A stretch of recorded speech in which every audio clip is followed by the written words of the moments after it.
Hi everyone, it's been a minute. I am so sorry for the very extended delay from my book review videos.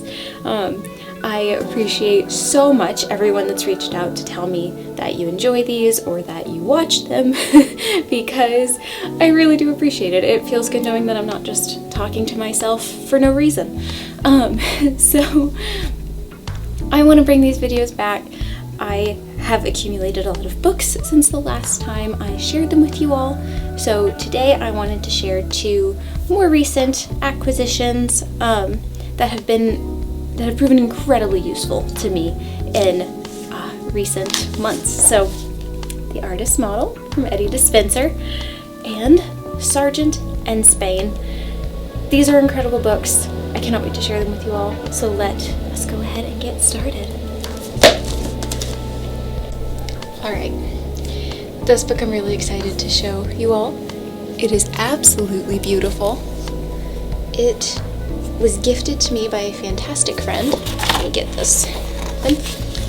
And like from the beginning to end, it has gorgeous, high-resolution detail shots of paintings. Now it does include all kinds of images, so it'll have some photographs, it'll have smaller images. You'll see it all as we go through it. But I'm going to try to go through this one, hopefully not too fast, but I'm going to try to keep it moving because it's a thick book with lots and lots of paintings. So it is broken, I believe into 3 sections, so generally those things fall under the same theme. This one's studying the masters, and as you can see, this is a master copy that Sargent did after Velázquez. And he did these little master copies after Velázquez, and I don't know about you, but that makes me so happy to see. It's part of the reason I've been away for a while is because I've been studying at Grand Central Atelier. All of you subscribed to my newsletter probably know this already, but because of that I've just been busy and I have not had a lot of time, and part of my studies has been master copy, so it's kind of funny to see Sargent's while I have all of my stack of them piling up in the corner of my studio. So I keep moving. Beautiful high-res images of these drawings. I know I'm going through it pretty fast, but I can vouch for the quality. Gorgeous, gorgeous images. Even the dark images, like if you have it in person, you can get close to this, you'll see that it's a really good resolution. I know it's kind of hard for it to read on camera, but genuinely, if you have any liking of Sargent at all, like, he doesn't even have to be your favorite painter, just if you kinda like him, this book is worth it. Because it's just so good. It's probably one of the best Sargent books I've seen. And again, much credit goes to the friend who bought this for me as a gift. Because I probably, with all of my book collection, it would have been on my list, but I would have held off on getting it because I have other Sargent books, but that would have been a mistake because it far surpasses really any other Sargent book I've come across.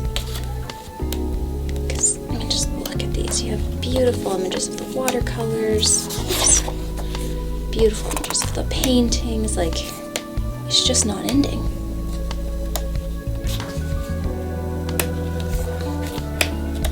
There's still a good bit to go through, so I'm trying to keep it going so you guys aren't here for, a 30-minute video flipping through a book. But yeah, I'll try to write up a little bit about some of the written content that's in this in the description below, but I think the images in this book speak for itself. It's not really a book you buy to read. Like I have, like the book review I did a while back on Hugh Ramsey, that was one that I bought it for the images, but it ended up being a great book to read as well. This one I think is mostly just to look at. Not to say that the written information isn't good, just that there isn't as much of it. Okay. I love all of the studies beforehand that it has. It has a lot of the images from essentially start to finish of Sargent's process.